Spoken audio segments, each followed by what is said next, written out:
I set up a nanny cam to catch the woman I suspected of stealing from me. What I saw on that grainy footage, creeping into my son's room in the dead of night, chilled me to the bone. It started with the small things, the kind of things you convince yourself you just misplaced. A $50 bill I was sure I'd left on the kitchen counter. A pair of silver cufflinks, a gift from my father that vanished from my dresser. At first I blamed my own exhaustion. Being a single dad to a 5-year-old is a marathon, but when that child is chronically ill, it's an ultra-marathon through a minefield. My son, Leo, was my entire world, and his fragile health consumed every waking thought, and most of my sleeping ones too. My job in finance was demanding, the hours were brutal, and the grief from losing my wife, Sarah, 2 years ago was a constant heavy cloak. I was drowning, and I needed help. That's where Elena came in. She was recommended by an agency, her file pristine. Mid-40s, quiet, with sad, tired eyes that seemed to have seen too much of the world. She was impeccably efficient. The house, which had been slowly succumbing to a state of bachelor dad chaos, was suddenly spotless. Leo's meals were prepared, his laundry was folded, and the sterile scent of disinfectant I'd come to associate with our lives was replaced by the faint, pleasant smell of lemon polish. She was a ghost, moving through the rooms with a quiet purpose that was both a relief and, strangely, unnerving. She barely spoke, offering only polite nods and one-word answers. I tried to make small talk once or twice, but her replies were so clipped it felt like I was intruding. I told myself it was fine. I wasn't paying her for conversation, I was paying her for peace of mind. But the peace was short-lived. After the cufflinks, it was a tie clip, then another bit of cash. Each time a cold knot of dread would tighten in my stomach. It couldn't be her, could it? She was a professional. She had references. But who else could it be? It was just me, Leo, and her in this house. I started watching her, not overtly, but from the corner of my eye. I noticed her coat was worn thin at the elbows, her shoes scuffed and splitting at the seams. I saw her once, waiting for the bus in the pouring rain, and a wave of guilt washed over me. Maybe she was desperate. The thought didn't make me feel better. It made me feel worse. It made the whole situation feel sordid and sad. The final straw, the one that shattered my denial, was the watch. Sarah's watch.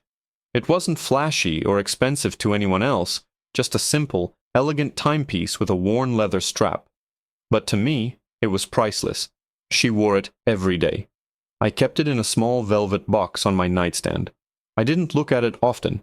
It hurt too much. But I knew it was there. One evening, after a particularly hard day, I felt the need to connect with her, to just hold something that had been hers. I opened the box. It was empty. Panic, cold and sharp, seized me. I tore the room apart. I checked drawers under the bed, in pockets of jackets I hadn't worn in months.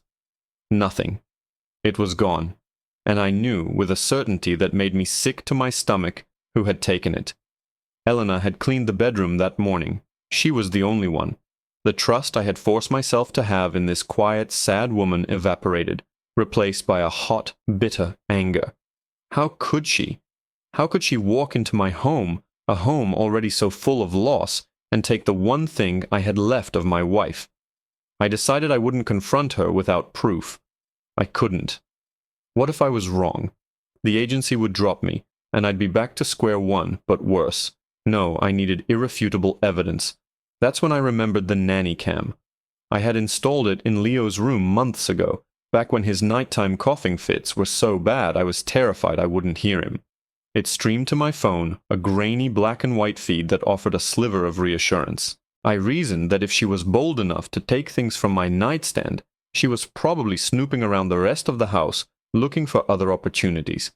Maybe the camera had caught her walking past Leo's open door, or even stepping inside.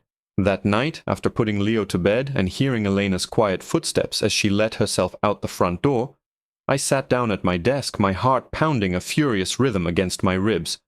I poured a glass of whiskey, the amber liquid doing nothing to calm my shaking hands. I opened the security app on my laptop, my mind already rehearsing the conversation. "I have you on camera," I'd say. my voice cold and steady. I pulled up the feed from the previous night, determined to scan through the hours of footage to find what I was looking for. I fast-forwarded through the long, quiet stretches of the night. There was Leo, a small lump under his blankets, the soft rise and fall of his chest barely visible. The digital clock in the corner of the screen ticked past midnight, then 1 a.m., then 2 a.m. My eyes were starting to burn from staring at the screen. I was about to give up, to just accept that she was too smart to get caught, when something flickered. A shape in the doorway. I paused the video, my finger hovering over the mouse. I rewound it a few seconds and played it at normal speed. At 2:17 a.m., the door to Leo's room creaked open. A silhouette slipped inside, moving with a familiarity that made my blood run cold. It was Elena. She wasn't supposed to be here. Her shift had ended hours ago. She didn't have a key. How had she gotten back in? My mind raced, but it was what happened next that truly froze me. She didn't look around the room or rifle through drawers. Instead, she walked directly to Leo's crib. She stood over my sleeping son, a dark, silent figure in the ghostly light of the camera. For a long, terrifying moment she just stood there, watching him. Then she slowly, deliberately, reached her hand down towards his face. My breath caught in my throat.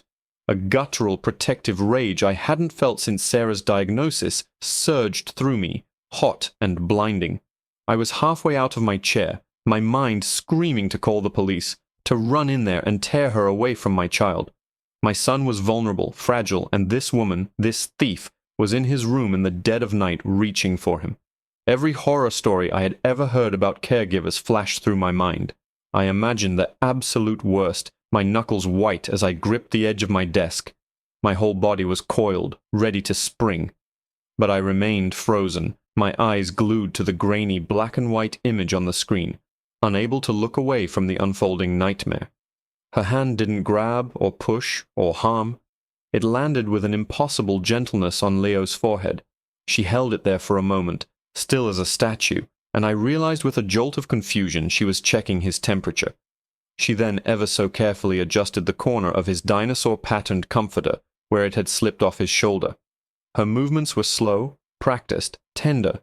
It was the way a mother would move. It was the way Sarah used to move. The rage didn't vanish, but it was instantly complicated by a profound, disorienting confusion. What was happening? She retracted her hand and retreated from the crib, moving to the small rocking chair in the corner of the room, and she sat down. She just sat there, in the near-total darkness, her hands folded in her lap. She didn't move. She didn't make a sound. She just watched my son sleep. The clock on the feed ticked past 2:30 a.m., then 3 a.m. For over an hour she sat vigil. It was the strangest, most unnerving thing I had ever seen. This wasn't the behavior of a common thief looking for things to pawn. This was something else entirely, something I couldn't begin to comprehend. Around 3:45 a.m. she stood up as silently as she had arrived, cast one last look at Leo, and slipped out of the room, closing the door behind her with a barely audible click. I didn't sleep that night. I sat at my desk, the empty whiskey glass in front of me, replaying the bizarre footage over and over again. Who was this woman? This ghost who cleaned my house by day and watched over my son by night? The anger over the thefts was still there, a hard, cold stone in my gut. Especially the watch. But it was now tangled up with this baffling new mystery. How did she get in? Did she copy a key? Pick the lock? And why? Why risk everything just to sit in a dark room? The next morning when she arrived I could barely look at her. Every quiet nod, every efficient movement, now seemed loaded with a sinister secret. I felt like I was in a thriller movie. I made clumsy excuses to stay home from work, telling my boss I felt unwell. The truth was I couldn't bear the thought of leaving Leo alone with her, not until I understood. I watched her all day. I watched her dust the shelves in the living room, her expression as placid and unreadable as ever. I watched her chop vegetables for Leo's lunch with a steady, rhythmic precision. There was nothing, not a single hint of the strange nocturnal creature I had seen on my laptop screen. That night, I was waiting. I didn't even pretend to work. I just sat in the dark, my phone in my hand, the live feed of Leo's room open. I felt like a spy in my own home. The hours crawled by. Midnight. 1 a.m. My eyelids felt like lead weights. Then, at 2:21 a.m., it happened again. The door handle turned without a sound. The dark shape slipped in. She performed the same ritual. The gentle hand to the forehead, the adjustment of the blanket. Then she retreated to the chair. The same silent, motionless vigil. 2 nights. It was a pattern, a ritual, and I knew I couldn't let it continue. I couldn't live with this secret in my house, with this woman who was two completely different people. The anger over my wife's watch returned with a vengeance. Whatever her reasons for these midnight visits, it didn't excuse the fact that she was a thief. She had violated my home, my trust, and my wife's memory. I decided I would catch her, not on camera, but in person. I needed to see her face when I confronted her. I needed to see her reaction and demand an explanation for everything.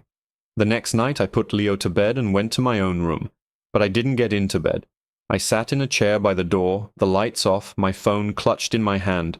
I watched the minutes tick by, my heart hammering against my ribs. The house was dead quiet, except for the hum of the refrigerator and the frantic beating in my own chest. At 2:19 a.m., I saw the feed on my phone flicker. The door to Leo's room was opening. It was time. I took a deep, silent breath and slipped out of my room, my bare feet making no sound on the hardwood floor. The hallway was a river of shadows. I crept towards Leo's door, which was now ajar, a sliver of darkness against the faint moonlight from the window. I could hear a sound from inside, a soft rhythmic humming, a lullaby I didn't recognize. I pushed the door open, my hand finding the light switch on the wall, and flicked it on. The sudden flood of light made her gasp. She whipped around, her eyes wide with a mixture of shock and pure terror. She was standing right beside Leo's crib, one hand protectively on the railing, and in her other hand, clutched so tightly her knuckles were white, was Sarah's watch, its silver face gleaming under the sudden, harsh light. The world seemed to lurch to a halt. The air in the room crackled with the unspoken accusation hanging between us. There it was, the proof, cold and undeniable, in her hand. My wife's watch. My vision narrowed, a red haze of fury descending. The bizarre nightly visits, the humming, the gentle touches, it all evaporated, replaced by the simple, ugly fact of the theft. She was a liar, a predator who had preyed on my grief and distraction. "What do you think you're doing?" My voice was low, a venomous growl I barely recognized as my own. Elena flinched as if I'd struck her, her face already pale in the stark overhead light, drained of all remaining color. She looked from the watch in her hand to my face, then to Leo, who had thankfully remained asleep through the commotion. Her mouth opened, but no words came out. She looked cornered, trapped, a deer caught in the headlights. The sad, tired eyes I had pitied were now filled with a desperate, frantic panic. "Give it to me," I commanded, taking a step forward, holding out my hand. "Give me my wife's watch." She clutched it tighter, holding it against her chest like a holy relic. "No," she whispered, her voice trembling. "Please, senor, you don't understand." "Understand?" I laughed, a harsh, ugly sound that echoed in the quiet room. "Oh, I understand perfectly. I understand that you've been stealing from me. Money, cufflinks, and now this. I understand that you've been breaking into my house in the middle of the night. Do you have any idea how much trouble you're in?" Tears began to well in her eyes, spilling down her worn cheeks. "It's not what you think. He is my grandson," she repeated, her voice cracking but firm, her eyes pleading with me to believe an impossible truth. "My Matteo." The name hit me like a physical blow. Matteo was the name on the anonymous egg donor file, the name of a baby boy who had died 30 years ago, whom the donor had named her own future son after, should she ever have one. It was a detail so specific, so deeply buried in paperwork I hadn't looked at in years, that she couldn't possibly have guessed it. My anger, which had been a raging inferno, faltered. A sliver of icy doubt pierced through the heat. "That's a lie," I whispered, but the conviction was gone from my voice. "No, it is the only truth I have left," Elena said, tears streaming freely now. My daughter, my Sophia. She was your donor. She gave you this beautiful boy." Her gaze drifted to Leo's sleeping form, and the raw, bottomless love in her eyes was something I recognized. I saw it in the mirror every morning. She was so young, so scared. She wanted him to have a life she couldn't give him. You and your wife. You were her angels. The story tumbled out of her in a torrent of hushed, desperate Spanish and broken English. Sophia had passed away a year ago from the same genetic weakness that now plagued Leo's lungs. Before she died, she had confessed everything to her mother, giving her the only information she had. My wife's first name, Sarah, and the city we lived in. For a year, Eleanor had saved every penny, sold what little she had, and searched for us. She searched for the only piece of her daughter she had left in the world. When she finally found us, she saw I was hiring help. It was a miracle, she said, a sign. It was the only way she could get close to him, to watch over him. But the stealing, the money, my things. I started, my mind struggling to reconcile the grieving grandmother with the thief. "I never took a cent," she said, shaking her head vehemently. "Señor, your house, you are tired. You leave things everywhere. I find the money on the floor, the cufflinks under the sofa. I put them in the small bowl on your dresser, the one for your keys. I was afraid to tell you, afraid you would think I was overstepping. I just tidied them away for you." A memory surfaced, blurry from exhaustion. Had I seen a few extra bills in that bowl? Had I just assumed I'd put them there? It was plausible, frighteningly plausible. My life was a chaotic whirlwind of hospital visits and sleepless nights. I could have easily misplaced everything I accused her of taking. "But the watch," I said, my voice hoarse. I pointed a trembling finger at the object still clutched in her hand. "That is my wife's watch. It was in my bedroom." For the first time, a small, sad smile touched Elena's lips. "No, señor. This is my watch.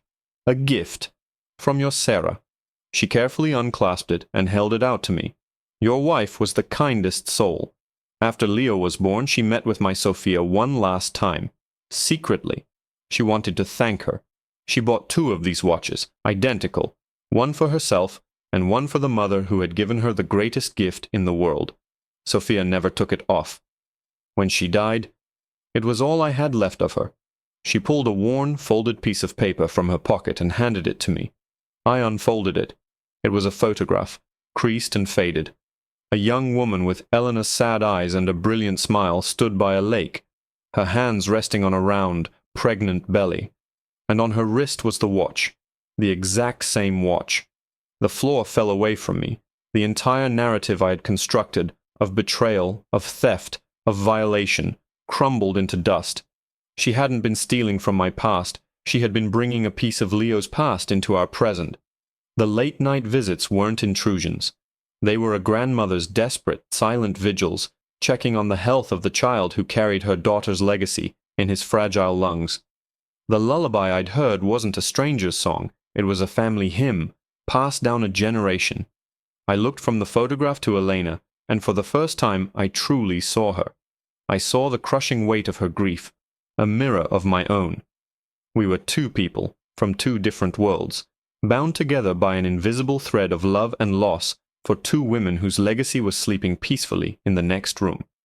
The anger was gone, washed away by a tidal wave of shame, and then something else. Understanding. "I'm sorry," I whispered, the words feeling pitifully inadequate. "Eleanor, I am so sorry."